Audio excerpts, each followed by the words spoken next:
Hi friends, this is the second part of the two-part series regarding remembering Ben for May 2022.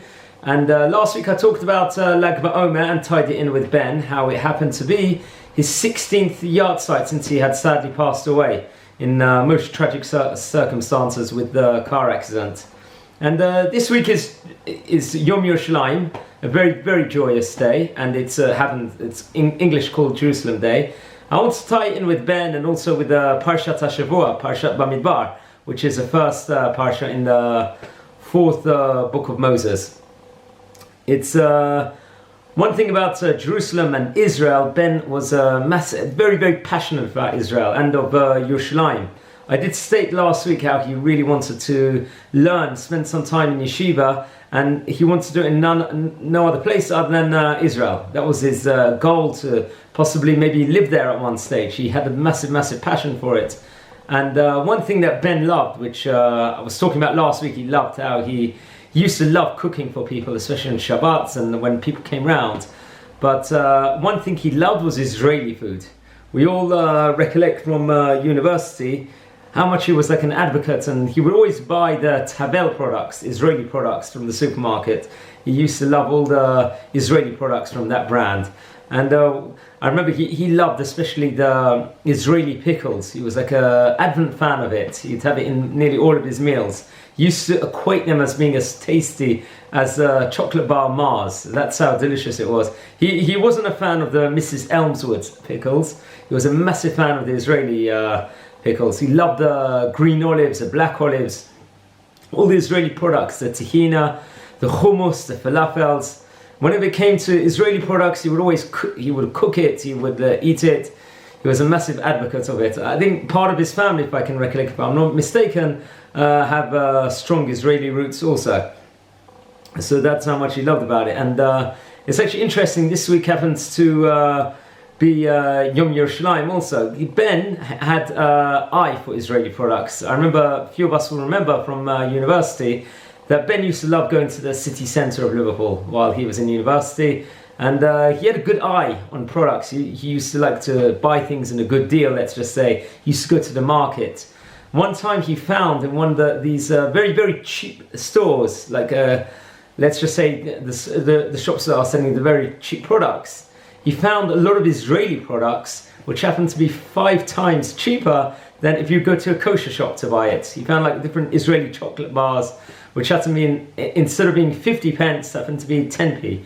Let's just say there was like a huge surplus of this kosher chocolates, which came in from Israel. You know, there'd be such a surplus of it, they would put it in shops where, you know, people wouldn't recognize it, and they would sell it for cheap. So Ben instantly recognized it and brought a whole load back to the house in university, if you can recollect. And, you know, that's how much of an eye he had when it came to Israel. You know, he loved learning Hebrew. He loved to learn Hebrew and speak it also, to pick it up in language. And unfortunately, he didn't get to live or spend an indefinite time in Israel, but that was definitely an aim of his.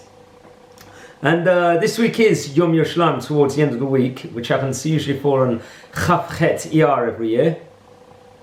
And this week actually happens to be also Parshat Bamidbar, which is the first parsha in Sefer Bamidbar. And it's interesting, in this week's parsha, we see that there are 2 censuses, 2 countings of how many Israelites there were inside the wilderness, inside the Midbar.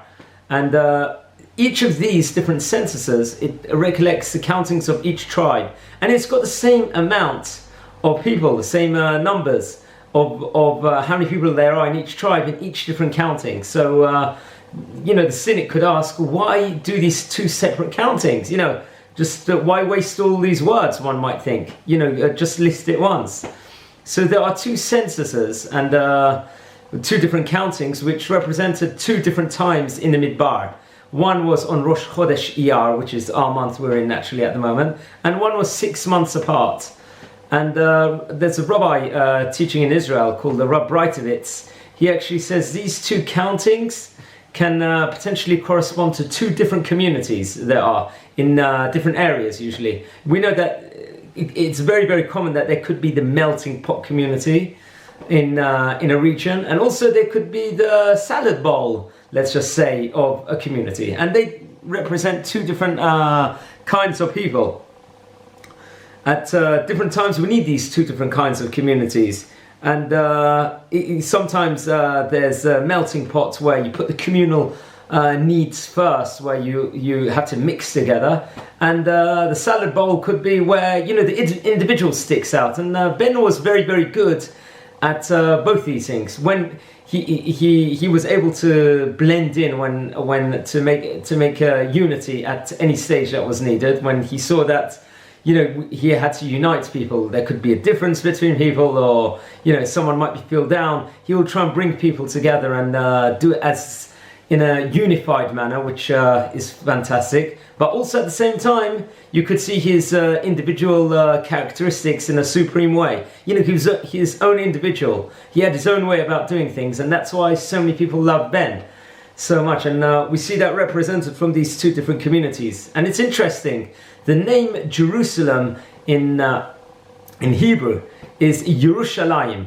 And what is Yerushalayim? It's got two components, this word has got. The first one is the word Yuru, which is Yira. This means fear and reverence. And the second part of the word, the root of the word Shalayim, is a Shalem, which also means peace, like could be completion also. And sometimes you need these two different things, a fear and reverence, but at the same time with a peace and, let's just say, like a tranquility. This very much embodies duality in a person, and that was very much Ben. He was able to incorporate these two different characteristics together at the different times when it was needed. And we know that when one is very passionate about the Torah, you need to make the Torah in a passionate way of Avat Yisrael, for the love of someone else, and for the love of different individuals. And that very much represented Ben Bernstein. He had a love for all different kinds of people, as I said last week. If he saw that someone was feeling down, someone wasn't popular, let's just say, on the less popular spectrum, he would make an extra effort to make those people feel welcome. He didn't look at the differences in people when it came to him. Everyone was equal in his mind. In his mind, he treated everyone with the same respect, which everyone deserves as a human being. And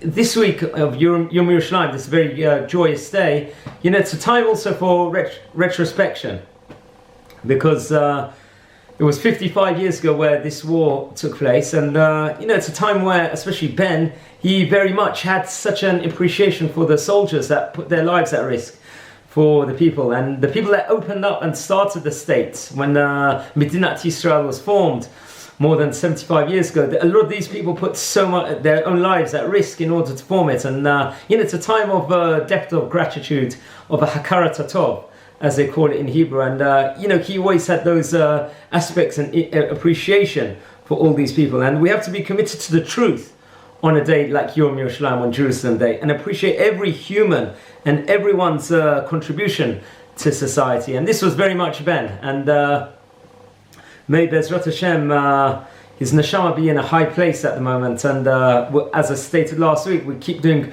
good deeds in his memory. And let's hope we all enjoy this special day of Yom Yerushalayim. In fact, there's a very great rabbi sage in Bnei Brak.